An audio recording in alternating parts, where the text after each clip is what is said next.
Next हम आते हैं एग्जाम्पल नंबर 7 के ऊपर। Let capital x note the set of all bounded sequence of real number. और बाउंडेड सीक्वेंस क्या होता है, उसका जो मॉड एक्सन है वो लेस देन इक्वल टू की होगा for k that is a positive number. और हमें डिफाइन कैसे किया उसमें, capital X equal to x n sequence x n such that mod of x n is less than equal to k for all n belongs to capital N. फिर आगे हमें metric कैसे define किया है, capital X cross capital X this map to R such that metric d x n sequence है और sequence है यहाँ वाई एन है equal to supremum n belongs to n mod of x n minus y n show that x d is a metric. तो इसको आपने ध्यान पर देखना है, ये हमारे पास मेन कंडीशन है। ये जो एक्सएन और वाई एन है सीक्वेंस है वो किसके मेंबर है, वो बिलोंग्स टू कैपिटल एक्स। तो कैपिटल एक्स में क्या है, इसके मेंबर कैसे हैं, इसके एलिमेंट कैसे हैं, वो सीक्वेंसेस की फॉर्म में ऐसे इस तरह सीक्वेंसेस की फॉर्म। और सीक्वेंसेस कैसे हैं, वो बाउंडेड सीक्वेंसेस हैं।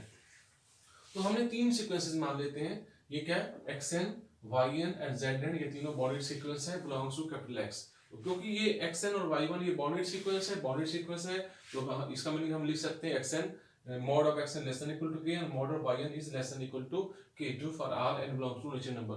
अब हमने पहले इसको डिफाइन करना, क्या ये बाउंडेड है या नहीं, ये बाउंडेड है या, इसलिए हमें क्या लिया xn minus yn तो mod of a minus b क्या होता है, less than equal to mod a plus mod b। ऐसे हम mod of a plus b को भी यही कोट करते हैं, less than equal to mod of a plus mod of b। तो ये रिजल्ट आया mod less than equal to xn plus yn और mod of xn क्या है, less than equal to k1 है और ये क्या है, less than equal to k2। ये हमने यहाँ जूम किया क्योंकि ये बाउंडेड है और इनका नाम आप k लिख देना, जिसमें क्या है mod of xn minus y1 less than equal to k है। इसका मतलब ये बाउंडेड है, तो इसकी लोएस्ट वैल्यू भी हमें मालूम होगी, इसकी अपर वैल्यू भी मालूम। ये मिनिमम हुआ, ये मैक्सिमम। तो मिनिमम और मैक्सिमम किसका, हमें ये जो सीक्वेंस xn minus yn है ना, ये उसकी हमें वैल्यू मालूम है इसमें। आगे चलिए, therefore दिस सीक्वेंस कैसा है, mod xn minus y1 ये सीक्वेंस बना है n belongs to natural number is a bounded sequence. अगर ये बाउंडेड सीक्वेंस है तो इसका सुप्रीमम या इन्फीमम दोनों एग्जिस्ट करेंगे, इसका सुप्रीमम भी एग्जिस्ट करेगा, इसका इन्फीमम भी एग्जिस्ट करेगा। तो supremum n belongs to capital N mod xn minus y1 such that n belongs to ये एग्जिस्ट भी करेगा। अगर हमें इन्फीमम की जरूरत होती है तो वो भी यहाँ एग्जिस्ट करेगा। अब आगे हम चलते हैं, जो फर्स्ट कंडीशन है, फर्स्ट कंडीशन क्या है, अगर हम कोई दो एलिमेंट्स लेते हैं इसके, या जो मीट्रिक फंक्शन है वो क्या होना चाहिए, ग्रेटर देन इक्वल टू 0। पहली जो कंडीशन है, पहला जो एक्सियम है, तो डी ये, अब इसमें स्मॉल एक्स और स्मॉल वाई की जगह क्या है, यहाँ पे सीक्वेंसेस की फॉर्म में और सीक्वेंसेस भी बाउंडेड है। तो हमें गिवन क्या है, D sequence xn YN sequence YN is supremum of this, वो आप यहाँ कोट कर देना। लेकिन ये जो मॉड एक्सएन माइनस वाईएन है ये नेगेटिव नहीं हो सकता, this is always greater than equal to 0। तो ये तो फर्स्ट कंडीशन ट्रू हो गई। अब सेकंड कंडीशन में आते हैं। सेकंड कंडीशन क्या हम लेते हैं, उसमें कैसे डिफाइन करते हैं, dxy equal to 0 if and only x equal to y। ये था मैट्रिक्स स्पेस में उसका जो सेकंड पोस्टुलेट था। लेकिन यहाँ पे x और y की जगह क्या होगा, सीक्वेंस xn और सीक्वेंस yn है, और यहाँ पे भी क्या होगा, सीक्वेंस xn और सीक्वेंस yn। तो अब यहाँ पे आते, now d this sequence xn yn equal to 0 if and only supremum, इसकी क्या वैल्यू है, supremum of mod xn minus y1 such that n belongs to n equal to 0। अगर ये 0 है तो ये 0 होगा। if and only mod of xn minus yn equal to 0 for all n belongs to natural number। if and only xn minus yn equal to 0 लिख देना। if and only xn equal to yn for all n belongs to natural number and if and only sequence xn equal to y। ये result कैसे आया, इसका meaning क्या है, अगर इसको हम एक्सपेंड करते हैं, ये वाला जो पार्ट है n belongs to natural number है, इसका meaning x1 equal to y1, x2 equal to y2, x3 equal to y3, x4 equal to y4। तो ये तो सीक्वेंस बना x1 x2 x3 x4 x5 y1 y2 y3 y4। इसका meaning क्या है, ये जो xn इक्वल टू y है ये इसको फिर लिख सकते हैं, simplify if and only sequence x1 equal to yn। तो ये प्रूफ हुआ सेकंड कंडीशन का। अब हम आते हैं जो थर्ड कंडीशन इसके ऊपर है उसके ऊपर आते हैं। अब इसकी थर्ड कंडीशन के ऊपर आते हैं। थर्ड कंडीशन में हम क्या प्रूव करना है, इसमें है dxy equal to dyx, dxy equal to dyx। तो ये हमें गिवन क्या है, dxn इक्वल टू yn। इसको कैसे डिफाइन किया, supremum of n belongs to n mod of xn minus yn। लेकिन ये मॉड है तो मॉड को आप xn माइनस yn को आप मॉड yn माइनस xn भी लिख सकते हैं, इसमें कोई फर्क नहीं पड़ता है, क्योंकि ये क्या लेंथ है। और इसको क्या अगर पहले xn और यहाँ पे yn है तो यहाँ पे मॉड xn माइनस yn है, और पहले yn है बाद में xn है तो उसको क्या लिखा जाएगा, d of yn into xn। ये प्रूफ हुआ थर्ड कंडीशन का। अब फोर्थ कंडीशन के ऊपर आते हैं, mod of xn minus yn। Fourth condition क्या थी, फोर्थ में हमें ये प्रूव करना है triangle equality x minus y is less than equal to x minus z plus z minus y। Triangle equality बोलते हैं, ये फोर्थ कंडीशन इसमें है। तो यहाँ पे xn माइनस yn है, इसको क्या लिखिए आप माइनस zn प्लस zn यहाँ कर दो माइनस yn, और मॉड ऑफ इसको आप a मान लो, इसको आप b मान लो, this is less than equal to mod of a plus mod of b, इसको भी मैं साथ लिख रहा हूँ। तो दिस इंप्लाइज, आप दोनों साइड सुप्रीमम अप्लाई कर दो, आप supremum of mod of xn minus yn is less than equal supremum of this. अब ये सारे का सुप्रीमम है, टोटल का सुप्रीमम, और supremum of a plus b is always less than equal to supremum of a plus supremum of b। ये एक inequality है, तो इसका मीनिंग इसको हम ऐसे लिख सकते हैं, दिस इंप्लाइज। तो अब सुप्रीमम ऑफ दिस, सुप्रीमम का क्या मीनिंग देखिए आप, this is equal to d, तो इसका मीनिंग लेफ्ट हैंड साइड क्या आएगा, d sequence xn yn is less than equal to d of xn y xn और zn plus d of zn and sequence yn। तो इसका meaning क्या होगा, जब ये चारों कंडीशन ट्रू हो जाए तब हम बोलेंगे जो d है ना, डिस्टेंस फंक्शन है, अब वो मीट्रिक बन गया। This implies d is metric. अगर ये मीट्रिक हो गया, मीट्रिक ऑन x हो गया, तब हम डिफाइन बोल सकते हैं hence xd is a metric space, hence xd is a metric space. तो पहले जो मीट्रिक है d का यूज कर रहे हैं ना, यहाँ पे ये जो ये मीट्रिक डिफाइन किया हुआ है, तो ये मीट्रिक के लिए चार कंडीशन हमें ट्रू करनी है। अगर चार कंडीशन ट्रू हो जाए तब आपने बोलना है xd is a metric space. अब नेक्स्ट एग्जांपल के ऊपर आते हैं। Next question number example number 10 के ऊपर आते हैं। एग्जांपल नंबर 10 में इंड्यूस्ड मीट्रिक का यूज किया हुआ है। इंड्यूस्ड मीट्रिक की डेफिनेशन क्या है, let xd be a metric space on the set capital X, we can define a new metric d star with the help of the given metric d. This new metric d star is known as metric induced by d। इसका meaning क्या होगा, हमारे already एक metric d है और उसका use करके अगर हम नया metric इंड्यूस करते हैं तो उसको क्या बोला जाता है, that is called induced metric। तो here d star is an induced metric induced by d। d star क्या है, this is an metric induced by d। अब एग्जांपल की स्टेटमेंट आते हैं इसी के ऊपर, let xd be a metric space। तो इसका मीनिंग क्या होगा, ये चार कंडीशन को फॉलो कर रहा है d metric फंक्शन है, इसका मतलब ये चार कंडीशन को फॉलो कर रहा है, जो चार पोस्टुलेट्स होते हैं उनको।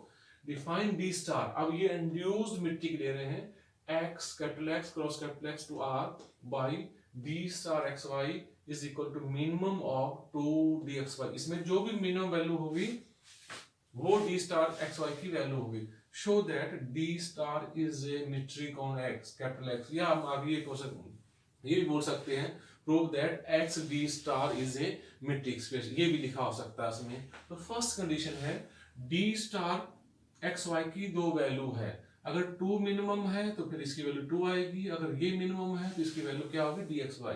तो या तो d स्टार xy की वैल्यू 2 आएगी अगर मिनिमम ये वैल्यू है, या इसकी वैल्यू dxy आएगी। देखिए ये 2 है तो ये तो ग्रेटर देन 0 आता है, अगर ये dxy है तो ये ग्रेटर देन इक्वल टू 0 आएगा। क्यों आएगा, क्योंकि ये तो हमने डिफाइन किया हुआ है यहाँ पे ऑलरेडी, क्योंकि ये क्या है, मीट्रिक है, और मीट्रिक है तो इसकी जो फर्स्ट कंडीशन यही तो होती है dxy greater than equal to 0। तो this implies d star xy is greater than equal to 0 for all xy belongs to capital X। अब सेकंड कंडीशन में आते हैं, d star xy equal to 0 if and only minimum of 2dxy equal to 0 and if and only dxy equal to 0। क्यों, 2 तो 0 हो नहीं सकता, तो 2 को तो आपने यहाँ एलिमिनेट कर देना, 2 को नहीं लेना है, तो आपने क्या, फिर दूसरी वैल्यू कौन सी इसमें, dxy। if and only dxy equal to 0 if and only x equal to y। क्यों x equal to y लिखा है, क्योंकि d ऑलरेडी मीट्रिक है, ये डिफाइन है, ये गिवन है, तो मीट्रिक में जो सेकंड कंडीशन क्या होती है, अगर डी मीट्रिक है तो d x y equal to 0 if and only x equal to y. इसका मीनिंग क्या होगा, इधर क्या है, this symbolize here d star x y equal to 0 if and only x equal to y. तो ये सेकंड कंडीशन हुई। अब थर्ड कंडीशन में आते हैं जिसमें d star x y equal to d star y x लिखना है। तो डी स्टार एक्स वाई की वैल्यू का minimum of 2 d x y, और डी एक्स वाई को ये metric function already metric define किया हुआ है, तो डी एक्स वाई को हम डी वाई एक्स भी लिख सकते हैं। अगर यहाँ डी वाई एक्स लिख दिया है तो ये बन जाएगा डी स्टार वाई एक्स। तो d star x y equal to d star y x for all x y belongs to capital X. ये इसकी थर्ड कंडीशन हुई। अब हम फोर्थ कंडीशन के ऊपर आते हैं। फोर्थ कंडीशन में ये रिक्वायरमेंट है d star x y is less than equal d star x z plus d star z y for all x y z belongs to capital X. Fourth condition, इसको बोलते हैं triangular inequality, ये हमें prove करना है। तो यहाँ पे ध्यान देना, डी स्टार एक्स वाई इन दोनों में जो मिनिमम है, अगर डी स्टार एक्स वाई अगर ये मिनिमम है तो इसके बराबर होगा, इसका मतलब क्या, 2 से वो लेस होगा। ये मिनिमम है तो इसका मतलब डी स्टार एक्स वाई या तो लेस देन इक्वल टू 2 होगा, या डी स्टार एक्स वाई क्या होगा, less than equal to d x y, दोनों में कोई कंडीशन होगी। अब हमें केस नंबर 1 मानना है, if D star x Z जो राइट हैंड साइड में है, अगर ये 2 है और ये 2 है, डी स्टार जैसे यहाँ पे माना ना डी स्टार एक्स वाई है, तो ऐसे हमने ये मान लिया डी स्टार एक्स जेड, या तो ये हमारा 2 है और डी स्टार जेड वाई, और ये भी हमें 2 मानना है। तो आप ध्यान देना उसमें है, इसका मीनिंग क्या होगा, 2 अगर ये 2 के बराबर है तो ये भी कोई ना कोई पॉजिटिव वैल्यू या तो 0 हो सकती है, 0 से बड़ी होगी। इसका मतलब क्या होगा, 2 is less than equal to d star x z plus d star z y. जैसे इसकी वैल्यू 2 है, ये 0 या 0 से बड़ी, अगर ये 0 वैल्यू आती है, अगर दोनों बराबर हैं जेड वाई, अगर ये बराबर हैं तो तब क्या होगा, तब तो ये 0 बन जाएगी। तो 2 is less than equal to d star x z plus d star z y. लेकिन यहाँ पे देखिए 2 कैसे, ये बात चेक करना आप, simplify d star x y is less than equal to 2 is less than equal to d star x z plus d star z y. इस 2 को निकाल दो आप, हम पुट कर सकते हैं, simplify d star x y is less than equal to d star x z plus d star z y. तो केस नंबर 1, अगर d star x z equal to 2 है और d star z y equal to 2 है, क्योंकि यहाँ पे देखना आप, जब इसको हमें डिफाइन किया हुआ है तो मीन इसकी वैल्यू क्या होती है, 2 होगी या डी एक्स वाई होगी। तो पहले हमें केस माना था, कैसा माना था, ये 2 हमने मान लिया इनको। अगर 2 मान लिया है तो फिर हमें ये 2 करके दिखा दिया। दूसरा केस कहते हैं, दूसरा हमने क्या माना हुआ है, if d star x z is not equal to 2 and d star z y is not equal, अगर 2 के बराबर नहीं है तो इसका मतलब क्या होगा, जैसे यहाँ d star x y equal to d x y के बराबर होगा, तो यहाँ क्या होगा, d star x z equal to d x z and d star z y equal to d z y आपको लेना होगा उसमें। अब हम चलते हैं नेक्स्ट, उसमें d star x y is less than equal to d x y, क्यों, ये क्यों आएगा, यहाँ पे देखिए आप, अगर ये मिनिमम, ये क्या है, d star x y is minimum of 2 dxy, इसका मीनिंग क्या होगा, यहाँ में कोट किया था d star x y या तो less than equal to dxy होगा, या d star x y क्या होगा, ये लेस देन इक्वल टू 2 होगा। तो अब ये वाली कंडीशन हम दे रहे हैं इसमें, d star x y is less than equal to dxy, और d तो मीट्रिक है, अगर d मीट्रिक है तो इसको लिख सकते this is less than equal to dxz plus dzy, क्योंकि मीट्रिक है तो ये ट्रायंगुलर इनइक्वालिटी जो फोर्थ प्रॉपर्टी है उसको ये सेटिस्फाई करेगा। लेकिन dxz किसके बराबर माना है यहाँ पे, dxz equal to d star xz, और यहाँ पे dzy किसके इक्वल माना है आपने, d star zy। This implies d star xy is less than equal to d star xz plus d star zy। तो अगर हम d स्टार xz और d स्टार zy को नॉट इक्वल टू 2 लें या इक्वल टू हम 2 लें, तो दोनों केस में हमने ये प्रूव कर दी है फोर्थ प्रॉपर्टी। अब इसका मीनिंग हम कोट कर सकते हैं, d star is a metric on x। d star क्या है, यहाँ पे क्या हमें रिजल्ट क्या चाहिए था, d star is a metric on capital x।